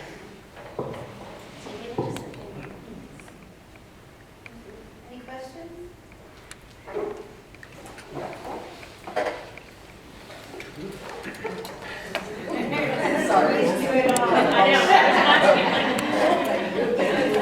Hi, I just thought the whole idea about the tenant unions was super interesting, and I'm just wondering how viable and even realistic do you think the tenant unions and even a full-on strike against landlords would be in correcting this problem? Do you think it would be realistic at all, or is it a little far-fetched of a solution? I'm gonna say I think that it's very viable. I mean, your tenants, they're the ones that are residing there. If you're coming to them and saying, I have this issue and you're not the only one, you organize, because you just said it, organizing. You're getting everyone together and they're telling you what the problem is. You don't want it to escalate even further. So you as a landlord, you wanna step in and do what you're supposed to do to make sure you make your community livable for the people that are residing there. So I think that tenant unions are a great idea. To be perfectly honest with you, before I even purchased my home, like I said, I lived in a property for about 6 years and it was transitional housing. I remember coming outside and saying, why do we have tarp just hanging over? They say, oh, because they're doing stuff on the roof, or why do we have water leaks? Why do we have vermin and things like that running around? And I would call down to the city, and I'm like, at the time, I don't think I was elected, I would call down, and then I would gather all the other residents, say, what's the problem in your unit? Let's take pictures, and I would do that, try to gather everyone. And it got to the point where I kept calling down to the health department, so much so that they remembered who the heck I was. And even now, I sit on the mayor's homelessness task force, because they're like, we remembered you from when you lived, I know you do. Because I was constantly going down, I was taking pictures. I mean, I looked at my phone recently, and I would see like, things happening, like the sewage coming up through the street, and I'm like, oh no, I'm gonna record it. And I think I recorded it and posted it on social media, because I'm like, yeah, no, I'm gonna get all the residents and everyone in this community. I think that tenant unions are so crucial, so I'm all for them. One of the things I was going to say, too, in answer to your question that fully supports sort of tenant using and tenant organizing, so Connecticut has a really complex structure of how to use rent as a power dynamic, and so I would always caution against that, because you're supposed to pay it into the court and you can be sued, and it's really complex. But one of the pieces of legislation that passed last year or 2 years ago was the presence of fair rent commissions in communities of over 25,000 individuals, and I think that there's legislation this session to lower the population to 15,000, I think. And so even just thinking again about that local advocacy that they're all continuing is like, hold your towns accountable that they have legitimate, functional, fair rent commissions, because it's one of the only places tenants have legal security to say, landlord, we have vermin, landlord, we have water leaks, I'm not paying my $2,700 a month rent for this. So that's another way. And then the Connecticut Tenants Union is in fact pretty active on the social media, and so I would follow them. They have really good like call to action stuff if you're interested in moving that needle forward. Do we have time for one more, or should we? Well, I just want to add something quickly to the tenants union. I think one of the other cool things that I've talked to Luke about on a regular basis, Luke is the vice president of the CT Tenants Union, and that is, what he is really hopeful about is the momentum and their ability to enact change quickly. And I think one of the reasons that that's important to point out is that so make sure I didn't mention it earlier, I have action guides all right here. So these have links, resources, things that you can do, websites to visit, research, etc. But in this action guide, there's a link to the tenants union. And when you go on their website, the number of tenant unions are really growing fast. And it's something that's growing fast because when you get a small group of people together from one development and they are able to advocate and get better living conditions for themselves within a reasonably short amount of time, that's almost a lot better return of investment than, for example, sadly going to speak at your planning and zoning board because that is important, but there is something very exciting about this movement of tenant unions and what can be accomplished. So I think it's great to point out. We have a few more minutes if there are further questions. Is there any more questions? Josh?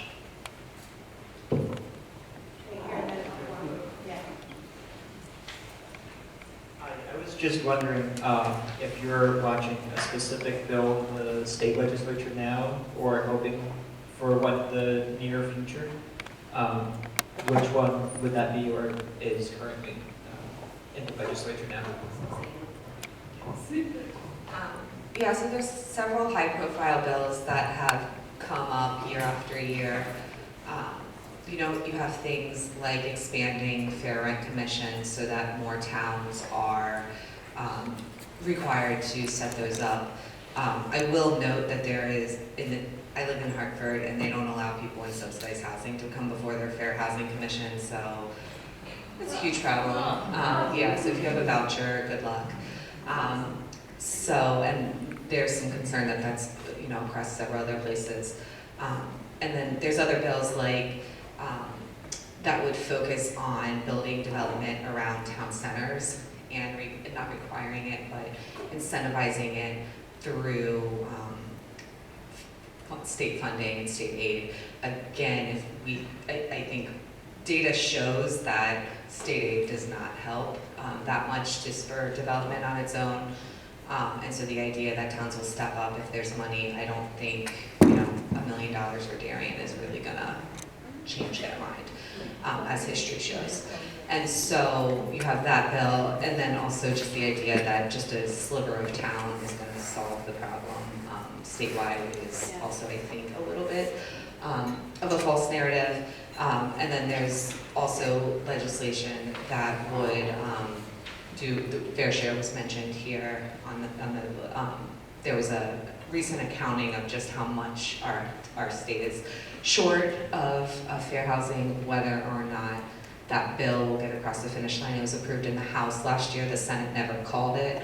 And so the question is like, why didn't you call it?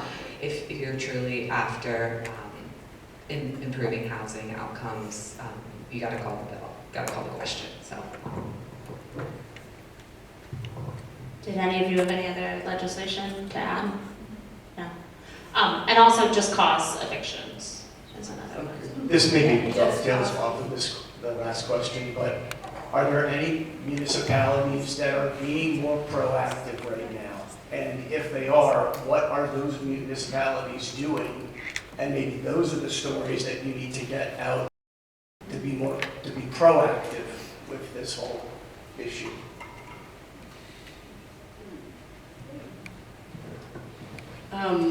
Something came to mind. I want to say maybe last month we did approve some more housing.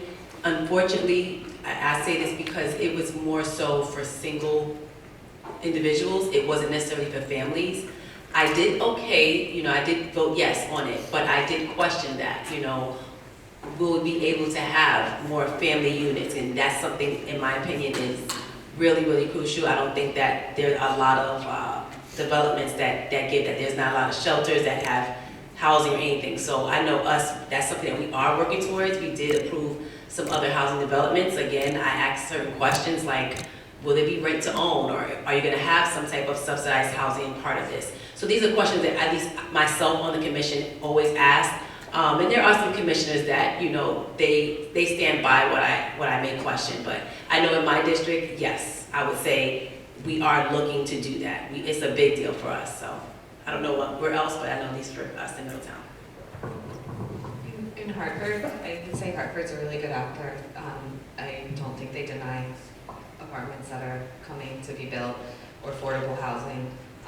The problem with that dynamic is it's certain communities that'll always shoulder that the construction, and people don't want to just live in Hartford. You know, I love Hartford. Come live in Hartford, right? But people don't. You know, there's other places that people want to live in the state, and the door is not always open. And so you look at your larger cities, and there are not similar barriers that you face in other communities. So.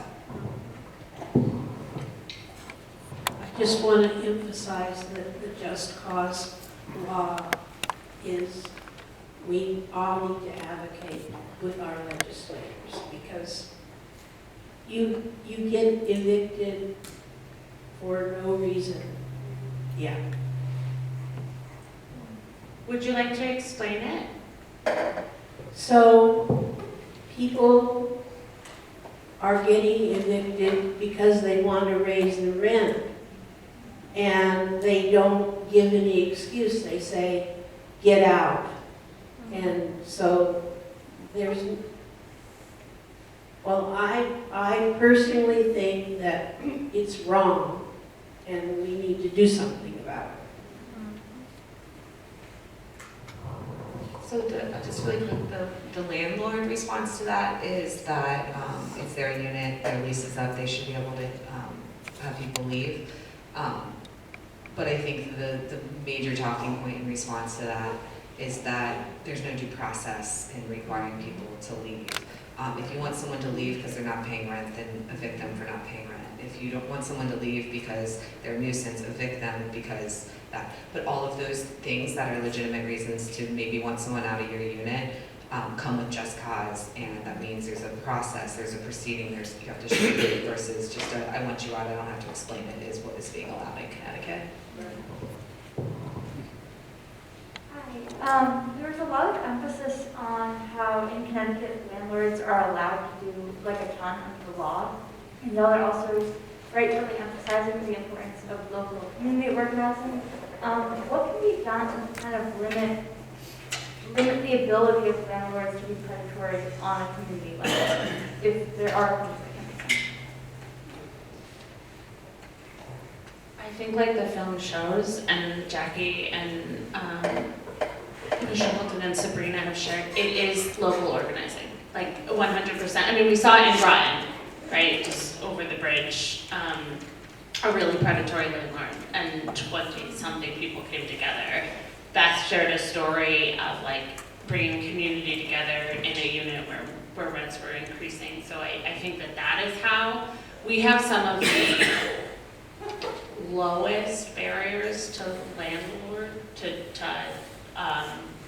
like unit owning in the country, and their lobbyists are wealthy, so they continue. I think an example in Hartford of tenants organizing, there's several, but the most recent, there was a horrific fire that in Hartford South End that required people to move out. The landlord had everyone in the building move out instead of just the section that the fire actually impacted, and then those individuals were never allowed back in their unit, so they took advantage of a indemnity of the building, and unfortunately those tenants for months lived in hotels. They rallied together, they had press conferences outside City Hall to really raise the voices of, hey, I had a really great living situation. I have a feeling this person just really wants to raise my rent of why they're not letting me back in. And by the way, there's no proof that they're actually like doing any renovations on this property anyways while they're keeping us out. And so that's drawn a lot of public attention. kept them at least at a minimum in hotels being paid for, not just paying their regular rent, while they were in this emergency housing situation, while they were looking for units, so that they didn't become immediately homeless. And I'm convinced that only happened because they were collectively voiced to not become homeless. And I think it also speaks to the access to resources that tenants union have. So when you organize and when you become a tenant union, there is an automatic, I don't know how you would describe it, but you have access to legal help, you have access for how to organize, so on and so forth. And like we also mentioned earlier, the fair housing commissions, you know, that's helpful for when you have a dispute that you need help on. And I think also too, I feel like this probably also is another situation in which, you know, I never want to not emphasize enough the power of media, you know, and I think that also too, when you can engage media on, you know, local media on these particular stories to raise awareness about what's going on, which will most likely inevitable apply pressure on a landlord, that's very powerful too. Or even social media for that matter. I think even taking things into your own hands can be beneficial as well. Hi, I'm just wondering if there's any correlation between predatory landlords and how they're impacting local businesses. I understand that a lot of local businesses, you know, complain that they aren't on the staff and they can't find, you know, employees. I'm just wondering if there's any studies that correlate these two issues.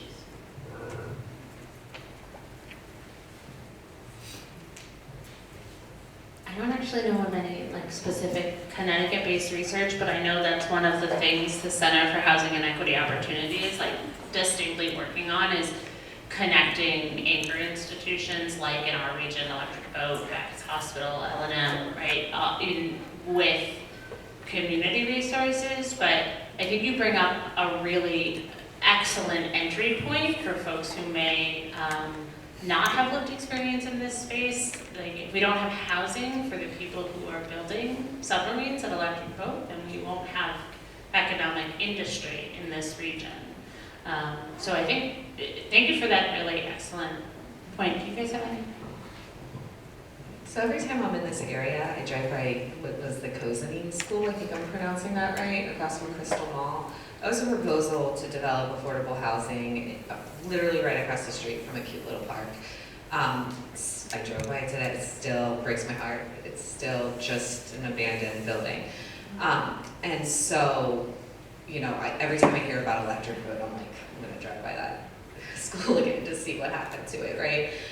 And so I think there's a disconnect. But your question was about predatory lenders, or predatory, you know, there was a really great report. I'm sorry I keep bringing up Hartford. I clearly have a lens because that's the area where I live. But there was a really great report about how larger investors make more money on properties to just let it sit vacant and have it write off their losses versus actually spend the money to rent it. And so in certain communities, there's a cost-benefit analysis by non-local businesses or local landlords. And so it's a real thing. It's happening in a lot of communities where just the ROI is just not there. Specifically in Hartford, I know there's been a report, but I can share that report with you and you might be able to glean some sort of larger picture how it's happening around the country. But that's all I have. Great job on the film. Definitely hit home. I think we can do a several series of documentary about the state, across the state. But great job once again. I'm here to give you an abstract solution. With 169 municipalities, 171 zoning boards. The numbers are off, but we're supposed to call it out, as you ladies pointed out. So by calling it out, many northern racist mannerisms come across in the policies that we see. So let's just call it closeted racism. So therefore, the 169 towns all reap benefits from 2 very successful casinos. So there's a gaming compact. The 69 towns receive funds through a grant opportunity to prove that they need certain funding for certain issues. But if we interweave these 2 things and realize that racism or systematic control and systemic racism are very closely related, we can now see which towns, and I'll use this as an example. The Mohegan Pequot Fund told the towns, or the towns who the high schools used racist mascots, that they can no longer receive funds because this is obviously something that's putting certain people in a bad light and all uplifting the hate, let's just say. So we're stamping out racism the best we can across the state. I think it's a time to kind of call it out in a way saying you're receiving these funds, but you're also allowing these zoning commissions to talk like this at a public forum and demonize the people. And then that gets carried into the propaganda of media and social media and just the way it's perceived here in New London County. Groton, Norwich, and New London fell victim to several different things where a lot of those stories can be told, but we need to push forward. We need to find solutions. So that's why I give you what I give you today. Thank you.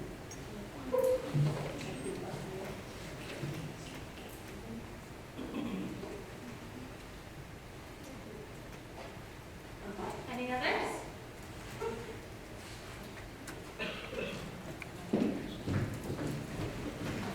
So thank you very much for this.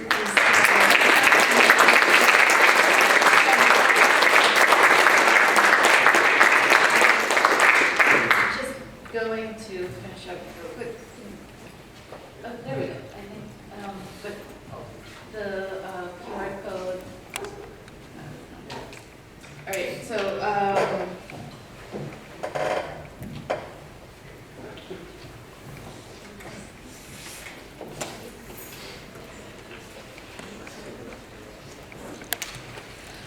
all right, so I invite everyone here and watching online to the next scheduled event in the UnFreedom Colloquium series, which is a conversation about the politics of food and housing security in tribal nations.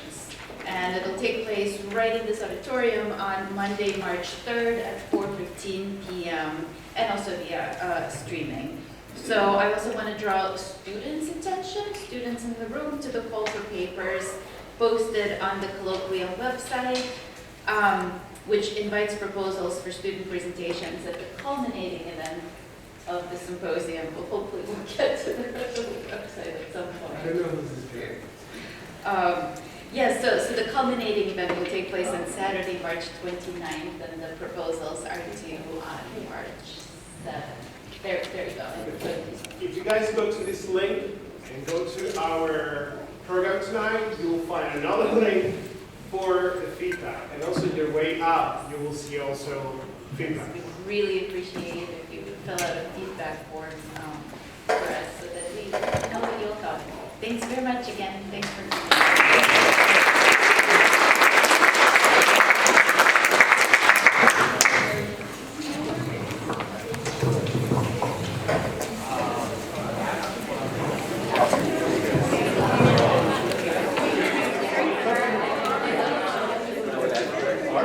Just in case you use the QR code.